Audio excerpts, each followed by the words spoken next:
네, 안녕하세요. LS증권의 염승환 이사입니다. 최근 저를 사칭하는 여러 유튜브 방송이나 카카오톡 채널들이 상당히 많은데요. 저는 이제 LS증권과 함께하고 있는 이 연불리와 함께 채널에서 공식적으로 방송을 좀 하고 있고, 저를 사칭하거나 돈을 달라고 한다거나 리딩을 원하거나 이런 것들은 다 사기일 가능성이 높기 때문에 여러분들이 각별히 주의를 하셨으면 좋겠습니다. 네, 안녕하십니까. 염승환 이사입니다. 자, 오늘 제가 너무 화면을 작게 했네요. 자, 2025년 1월 13일 시장 함께 읽기 시작을 하도록 하겠습니다. 자, 오늘 국내 주식시장 좀 급락했죠. 예, 좀 오늘은 좀 분위기가 안 좋은데 한번 좀 살펴보도록 하겠고, 오늘도 뭐 뉴스가 주말에 뭐 워낙 많으니까 뭐 이것저것 또 한번 말씀을 드릴 거고, 그 한 분이 아마 이제 피치 신용등급 전망 하향되는 뭐 루머 있지 않냐, 우리나라 피치가 뭐 우리나라. 근데 저는 들어본 적이 없어요. 그러니까 지금 정치 리스크나 그런 걸로. 근데 예전에 그 계엄령 선포 후에 S&P에서 신용등급 바꿀 생각 없다 전망도 그렇게 얘기는 했거든요. 근데 지금 정치 리스크도 최악은 좀 지나가는 분위기라, 근데 모르겠습니다. 뭐 등급 전망을 할 수도 있죠. 하향을 할 수도 있는데 그건 뭐 제가 알 방법은 없어요. 예. 그것도 미리 그런 게 공개되는 것도 당연히 아니기 때문에. 근데 만약에 등급 전망이 혹시라도 하향되면 당연히 안 좋죠. 우리나라 신용등급이 낮아지는 게 아니라 낮추기 전에 사전 작업이거든요. 그럼 당연히 안 좋은 거니까 좋을 수는 없는데, 예, 어쨌든 뭐 그거는 제가 판단하기 좀 어려운 부분이고, 저는 그렇게 생각합니다. 저게 되면 당연히 안 좋기 때문에 증시에 영향은 주겠지만, 이미 국내 증시가 많이 빠졌기 때문에 뭐 급락의 제로는 아니고요. 다만 이제 저렇게 되면 위가 또 막혀버리는 거죠. 오르는 게 힘들어지는 거죠. 좀 그럴 수 있지 않을까. 그러니까 좀 안 좋죠, 어쨌든. 그러나 현재 우리나라 외환 보유고도 충분하고, 또 금리 인하도 뭐 할 가능성이 있고, 재정 부양 뭐 이런 부분도 있기 때문에, 예, 모르겠습니다. 뭐 하향까지는 안 할 것 같긴 한데, 예, 어쨌든 좀 그건 저도 들어본 적이 없어서 답변 드리긴 좀 쉽지 않다. 예, 어쨌든 당연히 좋은 건 아닙니다. 자, 그리고 미국 증시랑 이제 전기차, 예, 가속화 투나 전기차, 그다음에 애플 아이폰, 컨스텔레이션의 천연가스 기업 인수, 베론스 원탁에 의해서 좋은 뉴스가 내용이 있었고, 조선 뉴스, 그리고 기업 분석 풍산, 세아베스텔 지주 세방전지, 그리고 정유화학 이클리, 구리 펀더멘탈 개선, 그다음 위클리 뭐 이것도 정유화학 쪽이고, 근데 태양광 얘기고요.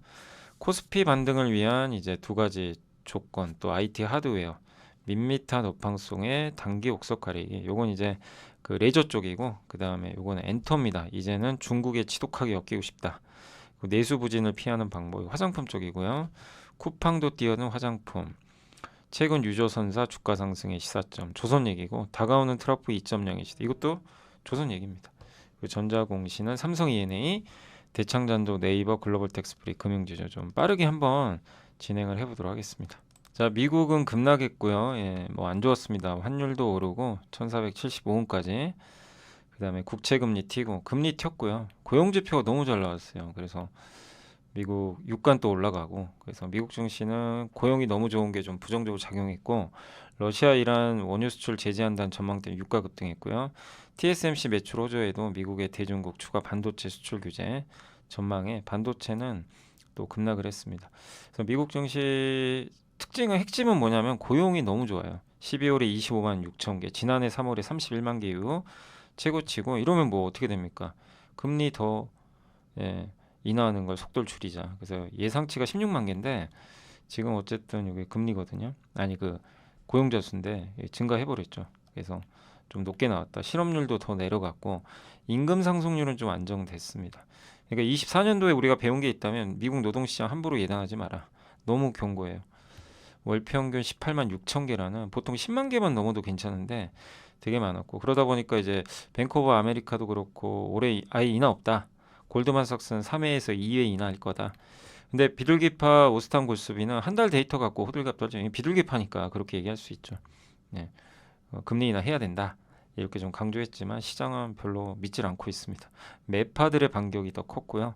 국제유가 급등한 거는 바이든 행정부가 러시아 석유회사, 러시아산 유조선 제재한대요. 그러니까 미국 제재가 들어가면 원유 수출이 어려워지죠. 이들이 뭐 중국이나 이런데. 그럼 어떻게 돼요? 당연히 원유 공급이 줄겠죠. 그래서 지금 트럼프발 원유 공급 그 리스크가 있지만 단기적으로는 이런 이제 제재가 국제 유가를 끌어올리고 있고 또 거기에 중국 부양책까지 또 암흑선대라고 하는데 그림자 선박 예, 이게 183척 등이 포함이 됐다고 합니다. TSMC는 매출 여전히 좋습니다. 예, 그다음 폭스콘 AI 서버 제조사 호나이 정밀이 그 폭스콘이거든요.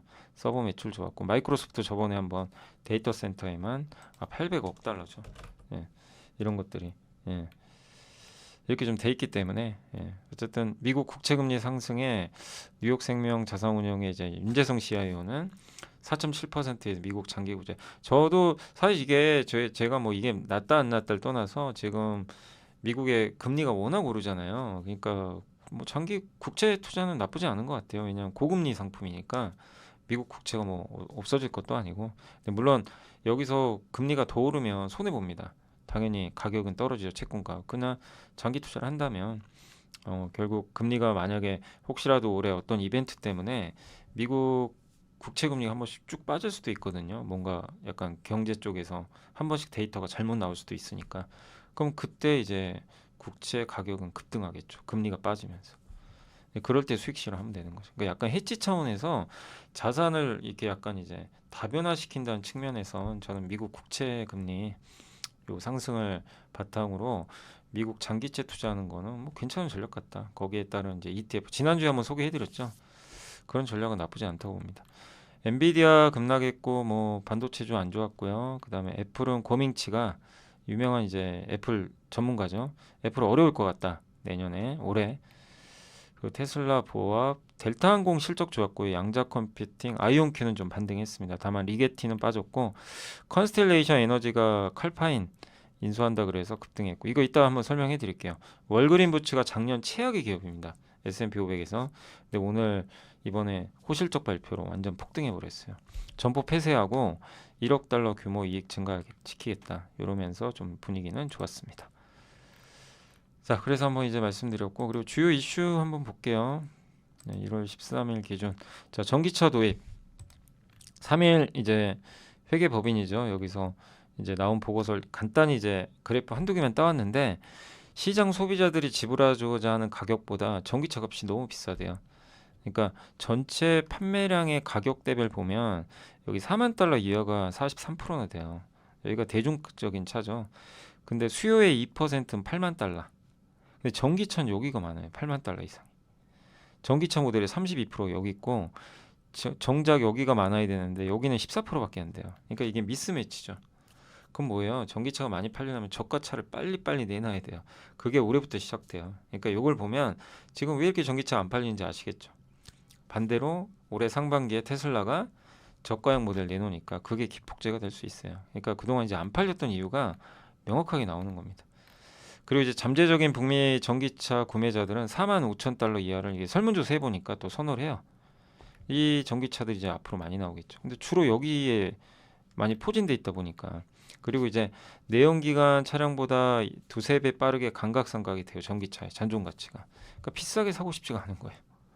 근데 배터리 가격이 떨어지니까 점진적으로 나아지지 않겠냐 그런 시각으로 보시면 되겠습니다. 그러니까 전기차 핵심은 저가 전기차다. 그리고 이분이 이제 그 애플 애플이 아니라 대만의 이제 증권사 그 고밍치 연구원인데 애플이 아이폰 출하량 감소하고 있어 중국의 점유율 잃고 있고 올해 상반기 출하량 마이너스 6% 감소 예상하고 그러다 보니까 애플 주가가 좀 안 좋게 끝났고요. 그리고 출시 예정 아이폰 2종이 너무 얇대요. 이게 앞으로 이제 출시가 예상된 그 저가 모델 같은데 그게 너무 이제 이 방막형으로 얇게 나오면 그 기존의 유심을 못 넣는 거죠. 그래서 20 요즘에 나오는 스마트폰 20 많이 쓰죠.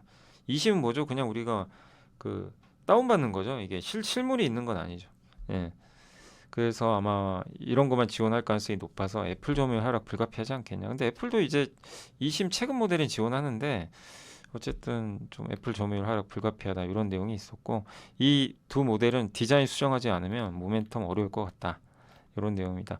아이폰 출하량 12% 감소했고 12월 달에 그리고 애플 인텔리전스 저는 잘 될 것 같은데 왜 이걸 이렇게 혹평하는지는 잘 모르겠어요. 애플 인텔리전스 아직 제대로 나오지도 않았는데 나오기도 전에 하드웨어 이게 이끌기는 어려울 것 같다. 지금 뭐 이끌고 있다는 증거도 없다. 올해 3월에 제대로 업데이트 되거든요. 그러니까 이게 어떻게 될지 몰라요. 저는 여기에 AI 에이전트 비서 기능이 들어가서 잘 될 것 같다고 생각을 하고 또 안 돼도 첫소리 배볼 리는 없죠. 근데 이 방향으로 갈 텐데 좀 너무 고민치가 부정적으로 보는 거 아닌가. 그래서 이 의견은 저는 조금 뭐 다른 건 모르겠고 인텔리전스에 대한 의견은 조금 부정적인 거는 약간 좀 지켜봐야 되지 않나 이런 생각이 듭니다. 아무튼 올해 출하량이 생각보다 안 좋을 것 같다. 그래서 애플이 좀 빠졌습니다. 컨스텔레이션 에너지가 이제 이거 기억나시죠? 마이크로소프트가 이 회사랑 옛날에 계약 맺은 거 한번 소개해드렸죠. 원전 관련주고 칼파인을 인수했어요. 그래서 이 회사는 미국 최대 청정 에너지 공급업체가 될 것 같고 합쳤기 때문에 인수 가격은 266억 달러, 우리나라 돈으로 30조가 넘는 뭐 초대형 계약이죠. 그래서 주당 순이익이 2달러 이상 증가할 것 같고 천연가스 회사입니다. 칼파인은 휴스턴에 위치해 있어요. 그래서 천연가스 지열로 전기를 생산, 최대 발전 회사예요. 이제 어떻게 보면 SK 가스 같은 기업이죠. SK 가스, 뭐 HDC가 인수했던 통영에너지, 뭐 이런 이제 회사처럼 LNG 이제 발전소를 이제 운영하는 회사인데 한 2,700만 가구에 전력 공급 가능하고 컨스텔레이션은 1,600만 가구에 전력을 공급하는 21개의 원전을 예, 그 보유하고 있습니다. 그리고 마이크로소프트는 24년 데이터 센터 전력 수요 충당 위해서 컨스텔레이션과 이렇게 계약을 맺었죠. 예, 그래서 뭐 컨스텔레이션 입장에서는 이제 천연가스까지 포트폴리오 확보하니까 좋을 수밖에 없죠. 이 얘기는 뭐죠? 여기서 우리가 느낄 수 있는 거, 아, 천연가스가 대세구나. 미국에서. 그걸 명확하게 좀 느낄 수 있는 부분이고 JP모건의 케이빈과는 이번 거래로 가스 부분에서 승리할 수 있는 길을 열 것이다. 이렇게 이제 언급을 했습니다. 그래서 어쨌든 천연가스가 정말 중요해진다. 그러니까 우리가 뭐 조선주도 그렇고 미국의 천연가스 밸류체인도 좀 공부를 좀 했었잖아요. 과거에도 몇 번 소개를 해드리고 네, 천연가스, LNG 여기에 대한 공부, 그 다음에 투자라든가 또 기회를 찾고 이런 것들 하는 거는 분명히 방향은 이제 구조적으로 성장은 한다. 예. 다만 이들 기업들 주가가 워낙 올라서 그게 좀 부담인 거죠. 베런스 원탁회의 조금만 있다 하고요. 그 다음에 조선주 얘기 두 개 있는데 미국이 수십 년 동안 해오지 않은 제조업을 다시 한다고 해서 바로 잘할 수 있을까요? 미국 입장에서도 제조업에서 높은 기술력을 가진 한국 기업들이 필요한 이유다. 박성호 코트라 북미 지역본부장이 이제 미국에서 이제 전하는 분위기인데 이 얘기는 뭐냐면 이걸 왜 보여드리냐면 미국이 다 할 수가 없어요. 트럼프가 아무리 하고 싶어도 못하는 건 못하는 거예요. 메모리 마이크로 혼자 어떻게 합니까? 비메모리 혼자 못해요. 배터리 못합니다. 예. 그러니까 중국이 있지만 중국하고 할 거 아니잖아요. 그죠? 예. 그래서 대표적인 게 조선업, 한국의 도움을 이미 요청을 했고 한국의 항공 정비 있죠. 요 기술 역시 미국이 필요로 하고 있고 그 다음에 단종된 기종들이 많아서 고장이 나면 미국 내 수리하기가 어렵대요. 한국이 도움을 받을 것 같고 최근에 한국 업체들이 항공기 고쳐줄 수 있냐 이런 문의가 있다고 합니다. 이런 거 정비해주는 회사들은 이제 대한항공도 있을 거고 뭐 몇몇 이제 뭐 항공사라든가 또 방산 업체들도 있겠죠. 그래서 그런 데서 이제 고쳐줄 수 있냐 이렇게 문의를 하고 있고 변압기 하이브리드 차 부품 이런 쪽도 세계적인 기술력 지닌 업종 중심으로 미국 업체 협업 요청이. 근데 하이브리드 카에 그 세방 전지에 그게 들어가거든요. 그 축전지 배터리가 들어가긴 하는데 이제 그런 것들도 대표적인 케이스가 되겠죠. 어떻게 보면 변압기도 그렇고. 그래서 미국이 중국 견제하면서 이런 이제 우리나라 지원 요청할 것 같고, 그러니까 한마디로 미국은 혼자 하기는 어렵다. 예. 자기가 직접 할 수 있는 거는 관세 때려가지고 하겠지만 미국이 못하는 걸 우리나라 관세 때려가지고 그럼 미국만 힘들어지는 거죠. 그래서 좀 나눌 필요는 있다. 한국은 미국의 핵심상. 근데 트럼프가 이렇게 생각해야죠. 예, 결정적으로 이렇게 생각하는지가 굉장히 중요할 것 같습니다. 일본의 대형 해운사들이 2031년 초까지 LNG선 47% 늘린대요. 세 곳, MOL, NIK, K라인이 LNG 운반선 발주. 그럼 누구한테 발주할 거예요? 중국한테? 아니죠. 한국이죠. 한국한테 또 호재가 나온 거죠. 그래서 유럽이 러시아산 가스 의존도 줄이니까 LNG 운송이 늘 것 같아서 이건 미리 발주하는 거예요. 예, 그렇게 되면 한국 조선사한테 좋다. 이렇게 말씀을 드리겠습니다. 자, 베런스 이제 원탁회의가 있는데 이게 뭐냐 이제 베런스라는 이제 잡지에서 미국 거기 있는 것도 제가 이제 한 번씩 소개해 드리는데 좋은 내용들이 많아요. 근데 이거는 한번 여러분들 곱씹어 보세요. 미국의 주요 펀드 매니저들이에요. 저는 다 처음 보는 분들입니다. 데이비드 지루, 전망 좀 부정. 이분 좀 보수적입니다. 시장이 단순히 비싼 게 아니라 비싸다 그냥 전반적으로. 과거 평균 PER 28배인데 현재 32배. 코스트코 아시죠? 유통사 49배. 테슬라가 180배입니다. 재정 적자 우려된다. 지금 6%까지 넘었다. 그래서 S&P 500 목표 주가 5,300. 그러니까 못 오른다고 보고 있는 것 같고 라지브 라인은 이제 좀 이분은 조금 낙관적이에요. 미국 외지역 괜찮다. 예, 중국 성장도 나쁘지 않다. 밸류는 높지만 과거보다 훨씬 자본 지출이 집약도가 훨씬 낮기 때문에 과거랑 비교할 필요 없다. 예, 생산성이 또 높다는 의미고 윌리엄 프라이스트 이분 같은 경우는 침체 올 것 같다. 이분 말이 맞으면 빨리 미국 국채금리 사야죠. 그죠? 물가 압력에 문제가 있고 근데 물가 또 오르면 금리가 내려가긴 또 쉽지 않고요. 예. 근데 어쨌든 물가 오르면서 PER 압박할 수 있고 프란시스 후쿠야마라고 일본의 그 사람이 이제 예전에 역사의 종말이라는 책을 썼는데 그 내용이 뭐죠? 민주주의로 합의가 됐다.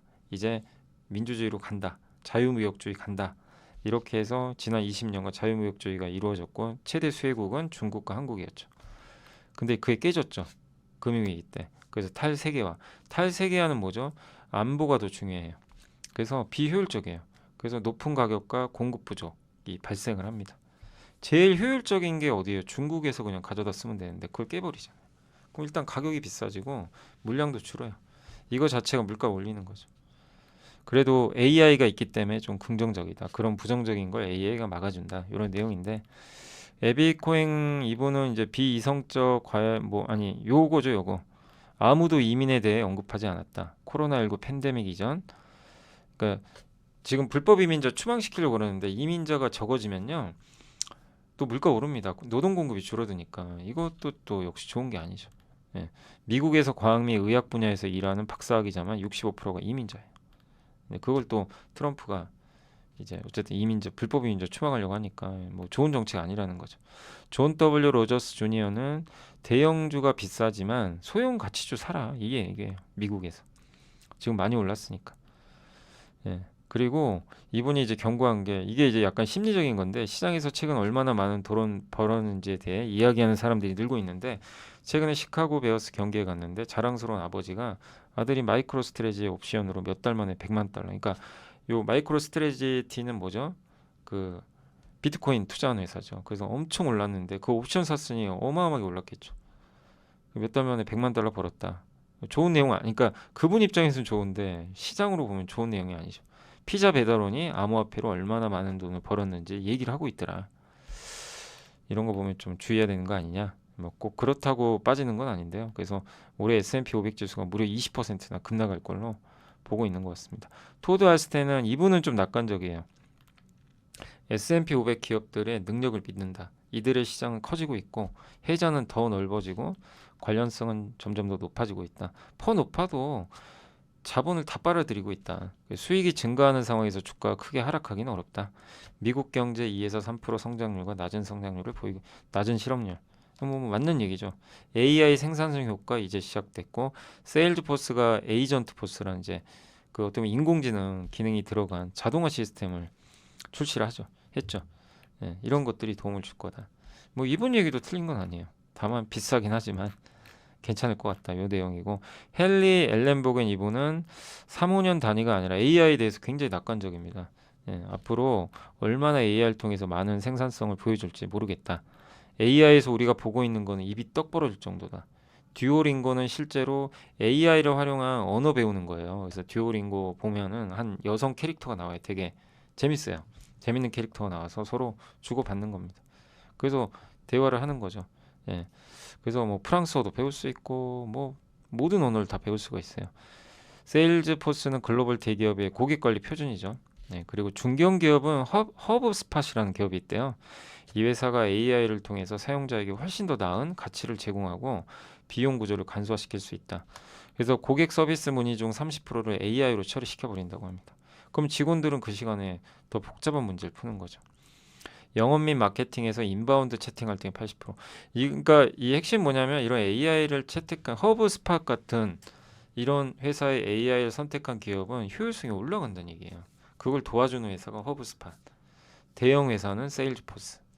네, 이렇게 된 거. 듀오링거는 언어를 도와주고 오로라 이노베이션은 자율주행, 트럭 자율주행이에요. 화주가 운전사 기사를 고용 안 하는 거죠. 24시간 그냥 차가 다녀요. 예. 그럼 배터리가 중요하겠지만 어쨌든 이제 비용을 줄일 수 있는 거죠. 그래서 향후 10년간 주제는 기업 생산성이다. 이런 기업들이 지금 성장을 했고 AI 에이전트가 이제 나오기 시작을 했고 그리고 그치만 이제 10년 만기 국채 금리가 5% 넘으면 좀 주의는 해야 된다. 금리 너무 오르면 트럼프 첫 100일 동안 어떤 얘기가 나올지도 중요하다. 마리오 가벨리는 안전벨트 매야 된다. 시장의 변동성이 커질 것 같다. 스콧 블랙 이분은 이제 재정이 위험하다. 미국 부채 좀 너무 많다. 예, 미국 소비자들 상황도 좋지 않다. 예, 부채가 너무 많다. 나스닥 상위 10개 종목 가중치 너무 높다. 한마디로 이제 정리를 한번 해드리면 미국 AI는 믿으셔야 돼요. 그냥 AI는 그냥 되는 시장은 맞아요. 다만 믿고 믿냐 이런 거 이 부분도 중요하지만 되는 시장은 맞는데 주가가 너무 많이 반영했어요. 빨리. 그래서 미국이 너무 좋았죠. 그러니까 좀 주의하자는 의견이 많아요. 이것 때문에 끝났다가 아니라 미국 시장 또 기회가 있을 거니까 주의를 하자. 그리고 미국 부채 많고 뭐 신용 문제도 생길 수도 일부 있고, 예, 그러니까 그럴 때 한번 빠지겠죠. 그럴 때 투자하면 좋을 수 있다는 거죠. 예, 그런 내용입니다. 그래서 AI에 대해서는 공통적으로 다 좋게 보는데 대부분 공통적으로 높은 금리, 미국의 재정 적자 이런 것들, 트럼프 정책은 좀 우려하고 있다. 이런 시각들을 있으니까 굉장히 긴 내용인데 제가 그냥 5분 동안 그냥 요약을 했습니다. 그래서 한번 정리하시면 좋을 것 같습니다. 자, 그래서 오늘 주요 이슈 한번 살펴봤고요. 그 다음에 이제 바로 보고서로 넘어가 보도록 하겠습니다. 1월 13일이죠. 그래서 먼저 기업 분석부터 좀 간단히 해드리면 풍산이 일단 4분기 실적은 예상에 부합할 것 같고 상반기에 동가격이 그러니까 구리값이 오를 것 같아요. 공급이 적어요 일단. 그리고 공급 부족이 제일 심한 달이 5에서 6월. 예, 그래서 사상 최고가 넘길 것 같다. 이런 전망도 있습니다. 그 두 자릿수 ROE 자기자본 이익률인데 PBR이 너무 낮아요. 그러니까 시장이 인정을 안 해요. 이 회사가 돈 잘 버는 거를 야 너 일회성 아니야? 약간 이런 느낌이죠. 근데 돈 잘 벌고 있습니다. 자기자본이익률 12.7인데 방사노조 이거 특히 155mm 포탄 있죠. 요게 국내 내수도 수요가 많아요. 예. 그래서 방산에서만 동가격과 무관하게 여기서 2천억 돈 벌고 PBR 0.7배, PBR 한 배는 가야죠. 예. 배당도 많이 주는 편입니다. 그래서 구리 가격의 상승에 또 우리가 한번 베팅을 한다면 구리 가격 오르면 대표 회사가 어디죠? 풍산과 LS예요. 그죠? 근데 이제 풍산은 방산도 하니까 그래서 좀 괜찮지 않나 이렇게 보여지고 세아베스텔 지주는 이제 철강 회사인데 실적은 좀 너무 기대하지 마세요. 아직은 좀 부진한데 올해 1분기부터 좀 회복되고 핵심은 올해 하반기에 사우디 스테인리스 무게목 관광 요게 이제 상업가동 시장 요게 좀 핵심이고 내년 하반기에 미국 특수학군 공장 완공되는데 아마 거기서 스페이스X에 그 이게 발사체 있죠 거기 들어가는 합금 그 뭐 그런 거 납품하는 기업으로 많이 알려져 있죠. 근데 거기서도 납품되지 않을까 이렇게 기대를 하고 있고요. PBR 0.3배. 근데 ROE가 너무 낮아요. 그러니까 뭐 저평가 될 수밖에 없어요. ROE가 이 ROE를 올려줘야 됩니다. 배당은 많이 줘요.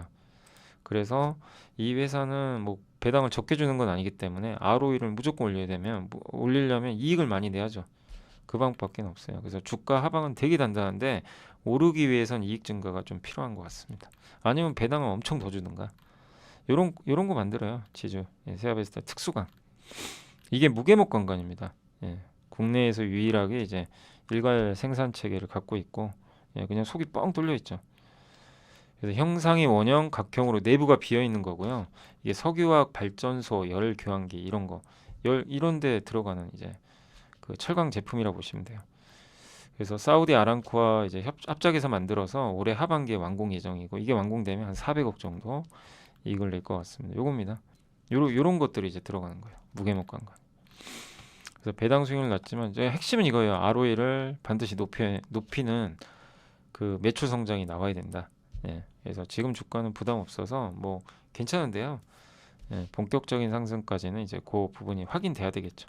세방전지는 뭐 우리 그 자동차 납축전지 아시죠? 예, 뭐 로켓 배터리 아시죠? 자동차에 들어가는 그 충전하는 건 전기차 말고 우리 그냥 일반 차에도 다 배터리 들어가잖아요. 그죠? 그 로켓 배터리 같은 거. 예, 그거 만드는 회사죠. 연축전지라 그러죠. 수명이 짧아서 계속 교체해야 돼요.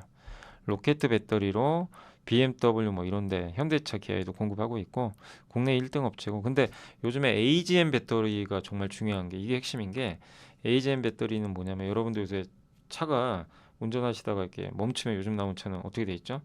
갑자기 알아서 시동 꺼버리죠. 그리고 다시 출발하면 시동 딱 꺼지죠. 그게 스탑 앤 고죠. 예.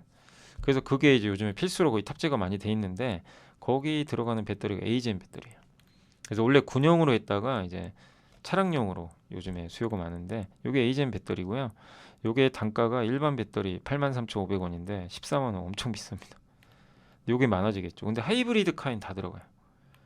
그래서 차원 공장에서 아마 증설도 하는지는 모르겠는데 아마 증설도 해야 될 것 같고 가동률이 높아서 친환경차 이렇게 많이 팔리면 이것도 교체해야죠. 그죠? 교체 수요까지. 근데 납 가격이 중요해요. 원가에 많은 걸 차지하니까 납이 가격이 떨어지면 어떻게 될까요? 좋죠. 근데 납 가격은 많이 떨어져 있고 팰리세이드가 이번에 하이브리드 엔진을 탑재했죠. 그래서 전동화 모델 출시도 지속될 것 같아서 긍정적이다. 그래서 PBR 뭐 PBR 다 낮고 이게 성장 여력이 있거든요. 하이브리드카 전기차에도 들어가요. 근데 그런 상황에서도 지금 주가가 워낙 저평가돼 있고, 그러니까 이런 오해가 좀 있어요. 전기차 시대에 이거 회사 되겠냐? 전기차에 무슨 뭐 납축 전지가 왜 들어? 근데 필요해요. 배터리는 주행하기 위한 거예요. 나머지 주행 부분들 있죠. 예, 그런 것들도 다 예, 다른 배터리가 좀 필요하기 때문에 이런 부분 세방 전지가 전기차 시대에 오면 악재다. 그렇게 볼 수는 없는 거죠. 이렇게 그래서 한번 지켜볼 필요는 있는 것 같습니다. 소재 쪽에서는 이제 아임증권의 전희재 연구원님이 중국이 그 일부 항구 쪽에 있는 거기 미국 제재받고 있는 선박들 있죠. 이란, 러시아 요거 수입 여기 들어오는 거 금지시켜 버렸어요. 시장에서 공식적으로 거래 안 되던 약간 불법 같은 거 있죠. 그걸 싸게 원래 받았죠. 중국 입장에 그걸 싸게 받았어요. 근데 그거 안 하겠다는 거 갑자기. 중국 전체 원유 수입량이 17%. 예. 그러니까 미국과 충돌하기 싫다. 그러면 독립 정유사들은 그걸 싸게 받아서 원유를 만드니까 우리 S-오일보다 더 원가 경쟁력이 있죠. 근데 그거 안 하겠다는 거예요. S-오일한테 좋은 거죠. 어떤 이유인지 아시겠죠? 예. 그래서 최근에 또 중국의 독립 정유 티팟이라 그러는데 여기가 퇴출 가능성도 있다. 이런 내용이고 그다음에 이제 구리 펀더멘털 개선 중이다. 아까 풍산 얘기해드렸지만 글로벌 구리 재고가 감소하고 있고요. 매크로 영향으로 구리는 부진했지만 이게 구리 수입 프리미엄 재고가 이렇게 떨어지고 있어요. 그래서 올해 중국 구리 생산량 증가도 제한적입니다. 근데 구리를 볼 때 핵심은 구리는 반드시 위안화랑 같이 가요. 중국이 부양책을 좀 세게 해서 위안화 가치가 좀 올라간다면 경기 기대로 그러면 이제 좋아질 수 있는 거죠. 그래서 위안화를 좀 잘 보시기 바랍니다. 위안화가 튈 때 구리가 튈 겁니다. 그러니까 좀 기억하셨다가 지금 구리는 괜찮아요. 지금 뭐 거의 바닥권이고 나쁘지 않은데 바로 가긴 좀 어려워요. 근데 위안화가 뭔가 오르는 그런 모습들이 포착이 된다. 그러면 1순위로 구리를 생각하시면 돼요. 네. 아, 구리 오르겠구나. 이렇게 생각하시면 되겠습니다. 그리고 하나증권의 윤재성, 김영준 연구원님이 태양광 미국 11월 태양광 모델 보이세요? 그냥 확 빠지는 거. 동남아 4개국 보이시죠? 왜 그럴까요? 관세 부과하니까. 그럼 우리가 수혜 받겠죠. 예. 그래서 또 하나 큐셀은 미국의 이런 이제 태양광을 다 수직 계열화 해버렸어요. 이제 올해 하반기에 수직 계열화가 끝난다고 하니까 수혜를 받겠죠. 그리고 모듈 재고가 완화되면 가격이 오르겠죠. 그러니까 좀 최악이지만 하나 큐셀은 좀 낫지 않겠냐. 너무 트럼프 공포감 가질 필요도 없고, 예. 그렇게 보시면 되겠습니다. 투자 전략 관련해서는 이제 우리은행의 박석현 연구원님이 쓰신 자료인데, 뭐 올해 방산이 수익률 좋았는데 어쨌든 코스피 수익률 1등입니다. 1월 8일까지. 다만 이제 최근에 좀 빠지고 있고요. 외국인이 엄청 사고 있죠. 그리고 우리나라 PER이 평균이 10배인데 10배보다 훨씬 밑에 있죠. 이 표준 편차라 그러죠. 예, 중간에서 얼마나 이렇게 벌어져 있나. 위로 가면 좀 고평가고 평균보다 요 밑에 있으면 저평가인데 여기 있으니까 얼마나 낮아요. 과거 평균보다. 그래서 작년 12월 초에는 8배도 안 됐어요. 그러니까 정말 너무 심했죠. 그리고 이렇게 올라와도 8.65배. 추가 반등 시도 가능한데 이 표준 편차 마이너스 1까지 올라도 한 2,550까지는 갈 수 있어요. 이제 거기가 기술적 반등 목표치예요. 그 이상을 가야죠. 그러려면 두 가지. 트럼프 대통령 관세 정책 불확실성 해소돼야 됩니다. 미국 국채 금리와 달러가 안정돼야 돼요. 이 두 가지가 보이면 2,600 넘어가는 거죠. 근데 이거는 당장 알 수가 없고 1월 20일 트럼프 취임 또 FMC 이런 걸 봐야 됩니다. 어쨌든 좀 시간은 걸릴 수 있습니다. 다만 2550까지는 가는 거는 큰 문제 없을 것 같다. 이런 내용입니다. 참고로 코스피 PER 10배는 2953입니다. 1월 금통위는 아마 대부분 금리 인하, 이 24개 기관이 금리 인하를 보고 있어요. 27개 중에. 금리 인하 할 것 같고, 뭐 워낙 약세 압력도 있지만 지금 워낙 경기 안 좋잖아요. 그래서 한국은행도 할 것 같습니다. IT 업종 관련해서는 이제 한국투자증권의 박상현, 황준태, 홍혜림 연구원님이 그래프만 제가 따왔는데 파운드리 업체 매출 올라오죠. 그냥 서버 ODM 그냥 압도적입니다. AI가 얼마나 좋은지 아시겠죠. 서버. 그 다음에 메모리는 안 좋죠. 확실히. 근데 메모리도 이제 거의 바닥은 이제 진정되죠. 예. 이 하락폭이 좀 둔화되고 있어요. 그러니까 이제 주가 튀는 거예요. 최근에.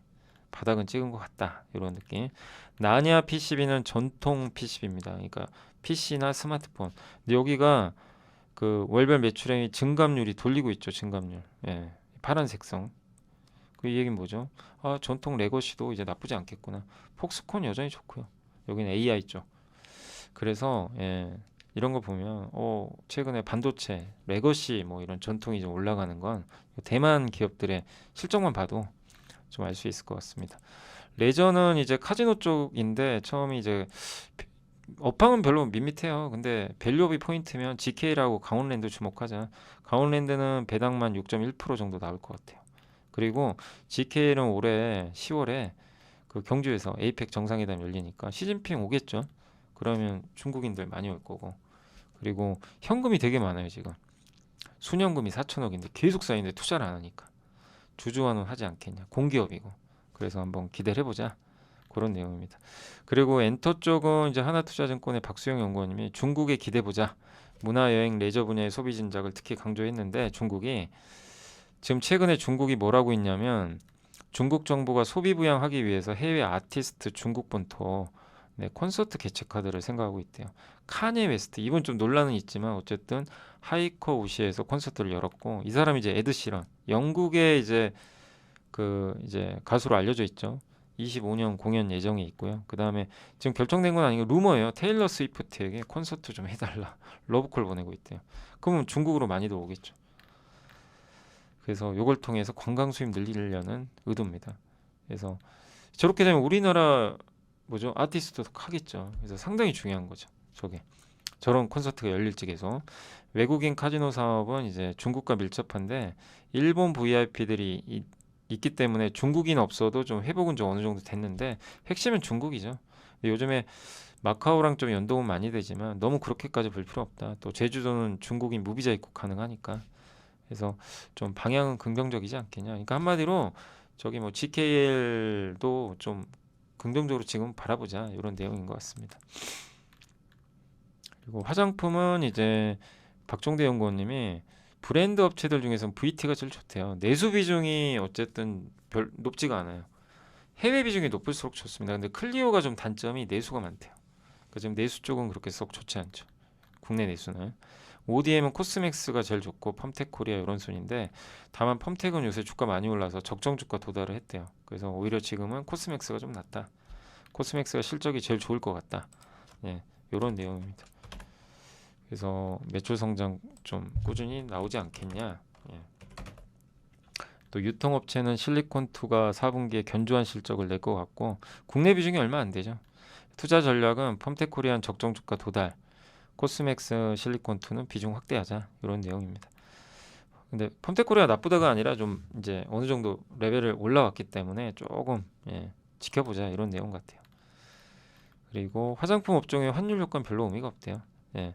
매출 당연히 환율이 올라가면 해외 수출하면 증가하겠지만 원가 부담이 생기죠. 왜냐면 원재료 수입하니까. 근데 원료의 50%는 수입인데 원료 비중은 전체 매출의 10%가 안 돼요. 그래서 큰 영향 없고 오히려 환율 10% 오르면요. 만약에 화장품 산업규조 40조라고 하면 10조가 수출이니까 그러면 그거 계산해 보니까 매출은 1조 원 증가하고 원가는 마이너스 2천억 된대요. 그러면 오히려 플러스 8천억 증이익이에요. 환율이 오르면. 그래서 환율 효과 그렇지만 뭐 너무 환율 효과는 큰 의미 부여하지 말자 이런 내용입니다. 쿠팡도 화장품에 뛰어든다고 합니다. 쿠팡이 자회사 CPLB를 통해서 이 화장품 엘르파리스라는 브랜드를 런칭을 했나 봐요. 가격 4,900원에서 중저가입니다. 옛날에 고급 뷰티 사업했거든요. 근데 이제는 중저가까지. 그리고 온라인 시장 경쟁 엄청 치열합니다. 침투율이 이제 40.8까지 올라왔어요. 예. 그리고 25년에도 중소 브랜드와 ODM들이 화장품 시장 견인할 것 같다. 스몰 브랜드, ODM 이러면 이런 회사, 그러니까 스몰 브랜드가 계속 성장하면 누가 좋아요? 화장품 ODM, 용기 업체들 수혜를 계속 받겠죠. 네, 그런 내용으로 보시면 되겠습니다. 자, 그리고 조선주는 이제 최근 유조선사 주가가 좀 오르고 있잖아요. 그래서 최근에 중국 선주사 코스코 해운을 블랙리스트에 등재했고, 코스코가 중국 최대 컨테이너 선사인데 미국 국방부가 블랙리스트 등재, 그러니까 거래하지 말란 얘기죠. 미국 재무부가 또 러시아 제재 관련해서 183척 에너지 운반선 제재. 그럼 어떻게 됩니까? 유가가 튀어요. 그래서 유조선 운임이 튑니다 요즘에. 아까 이제 중국에서도 러시아 유조선들 들어오지 마 이렇게 해버리니까, 이는 한국 조선 주가에 왜 긍정적이냐면 이제 운임이 올라가면 발주여력이 생기는 거죠. 그래서 긍정적이고, 또 다가오는, 이건 좀 되게 새로운 내용이라 저는 좀 되게 흥미로웠어요.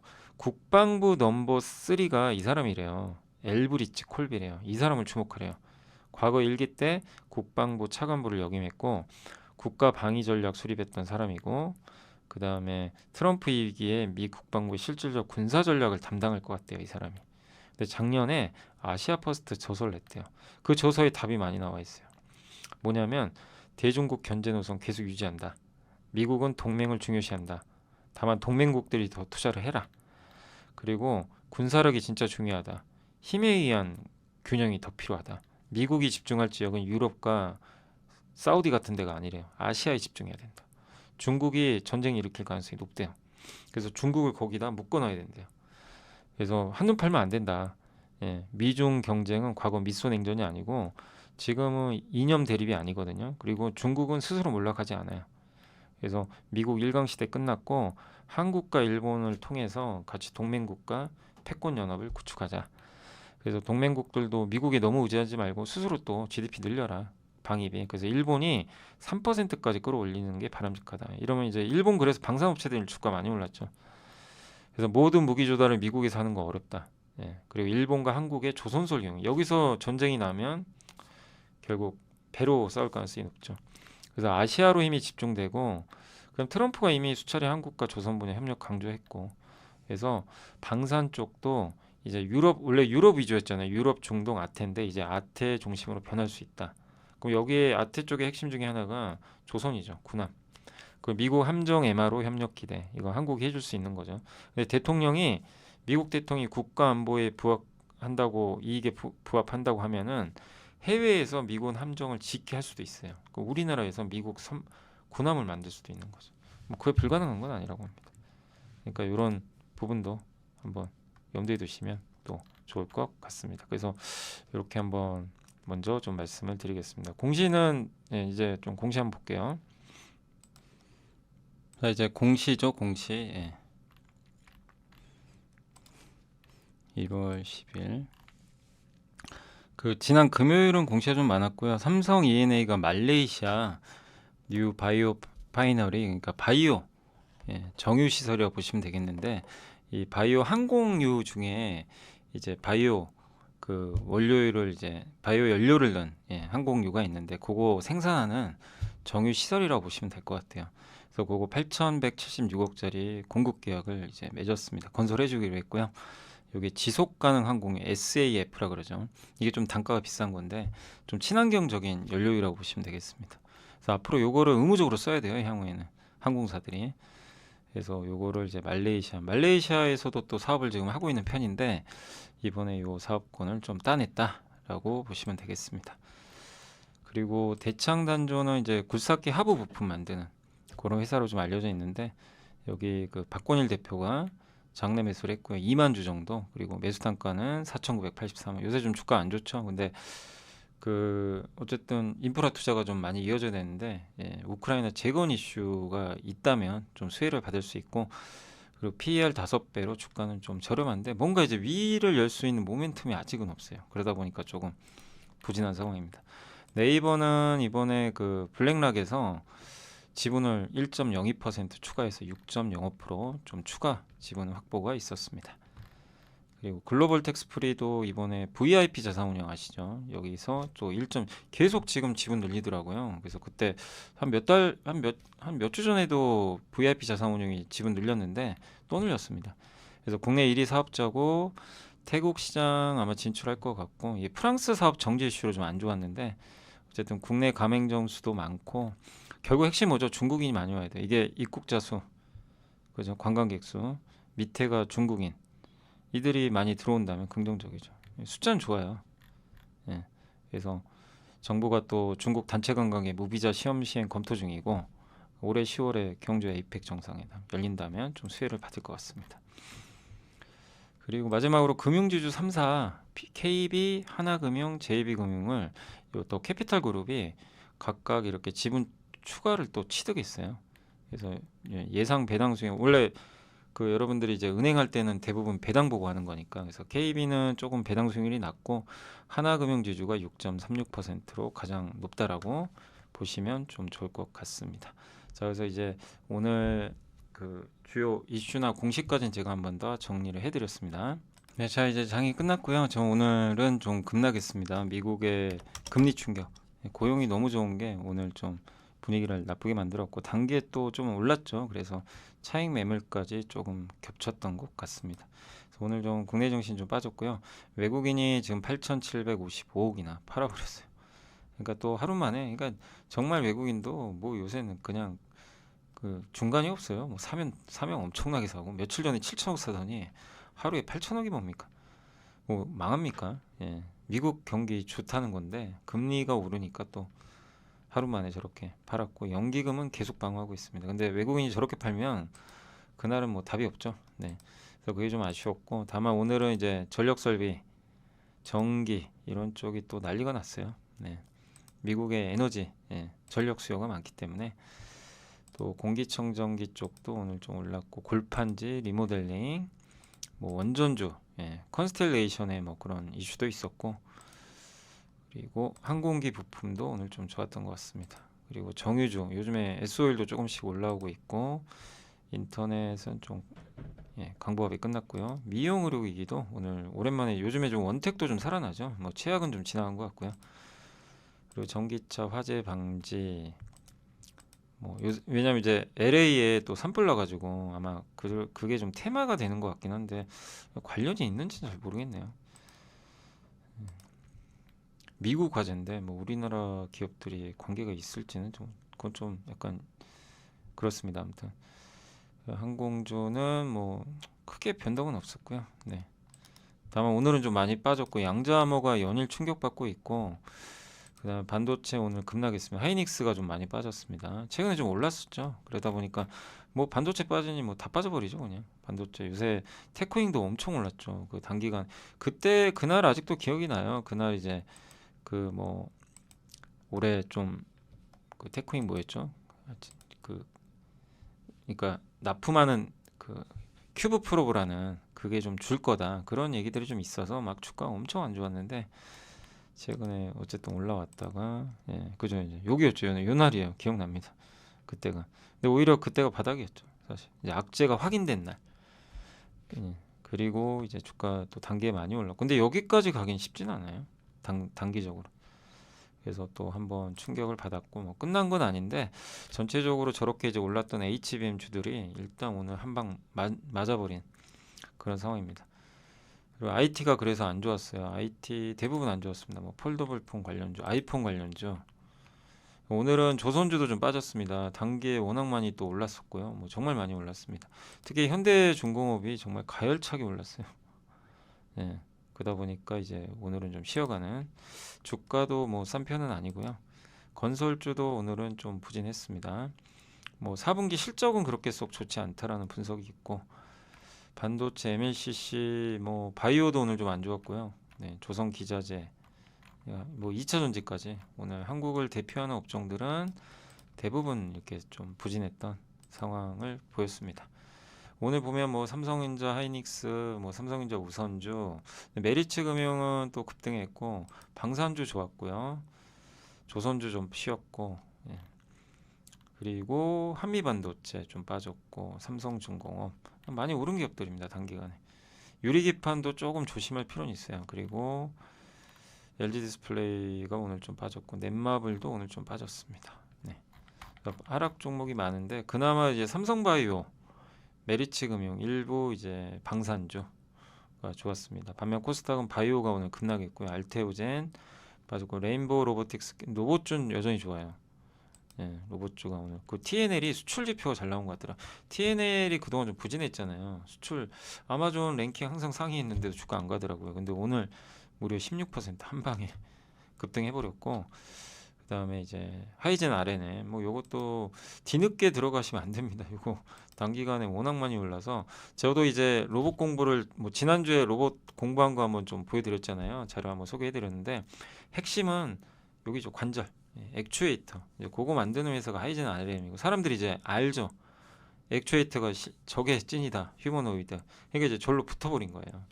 그러니까 이제 단기간에 주가가 이쪽이 폭등해버린 거죠. 근데 주의하셔야죠. 그죠? 주의하셔야 됩니다. 뒤늦게 들어가면 고생만 합니다. 또 나중에 충분히 빠질 때 그걸 활용하시면 좋겠습니다. 근데 오늘까지는 어쨌든 로봇주가 좋았고 또 카페24도 오늘 좋았습니다. 반면 오늘 테크잉, 뭐 주요 반도체 IT, 조선기자재 이런 쪽 바이오 여기가 오늘 좋지 않았습니다. 거래대금 상위 쪽에서는 오늘 화장품에서 역시 그 코스맥스가 보고서 읽어보니까 정답이 나와요. 그러니까 코스맥스가 단기로는 실적 제일 좋을 것 같다. 근데 코스맥스도 많이 올랐어요. 그래서 뭐 쫓아가실 필요까지는 없겠지만 그러다 보니까 그쪽으로 더 쏠리는 것 같습니다. 그리고 유한양행도 이번에 어쨌든 고무적인 결과 이런 것들이 좀 기대가 되고 있는 상황이고 반면 오늘 한미반도체, 유리기판, 조선주처럼 최근 주도했던 기업들은 빠졌습니다. 코스닥은 로봇주가 좀 좋았죠. 오늘 로봇주가 좋았던 가운데 뭐 전기주 그리고 거기 LA 이제 화재 사고가 나다 보니까 거기에 뭐 직접 관련 있는 기업이 있는지는 제가 정말 모르겠는데 아무튼 이제 뭐 그런 섹터가 좀 강하지 않았나 하는 생각이 들고 반면에 오늘 바이오, PSK 홀딩스 같은 이런 이제 최근에 HBM 관련주, ISC 이런 쪽이 좀 빠졌습니다. 코스닥의 그 신고가 기업은 TNL이 오늘 올라섰고요. 그동안 좀 부진했다가 피팅주도 여전히 강한 모습인 것 같습니다.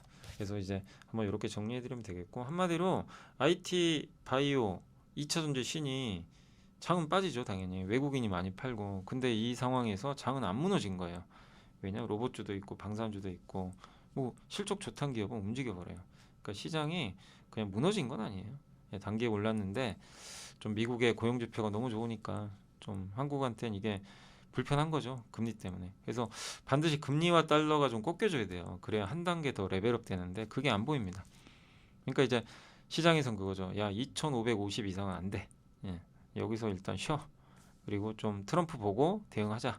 또 이번 주에 뭐 금통위도 있고 하니까 좀 더 보고 하자. 이제 이런 심리인 것 같습니다. 이렇게 되면 당분간 증시가 더 빠지기보단요. 좀 누르면서 좀 더 테마주 장세가 펼쳐지고 테마주 중에 너무 오른 거는 좀 적극적으로 차익 실현을 해 놓으세요.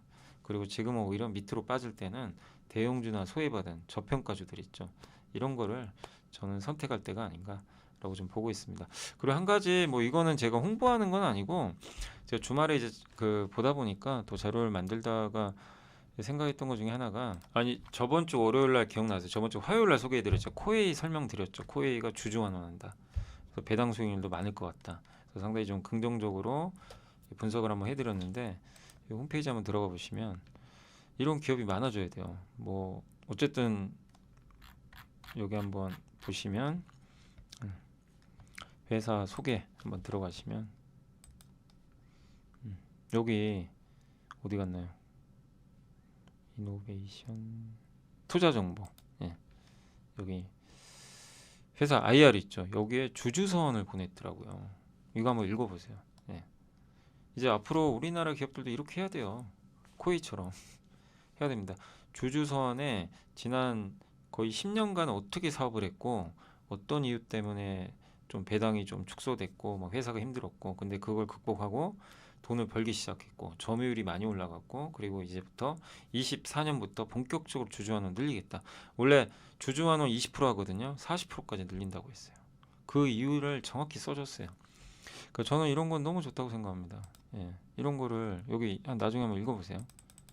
예, 이렇게 해줘야죠.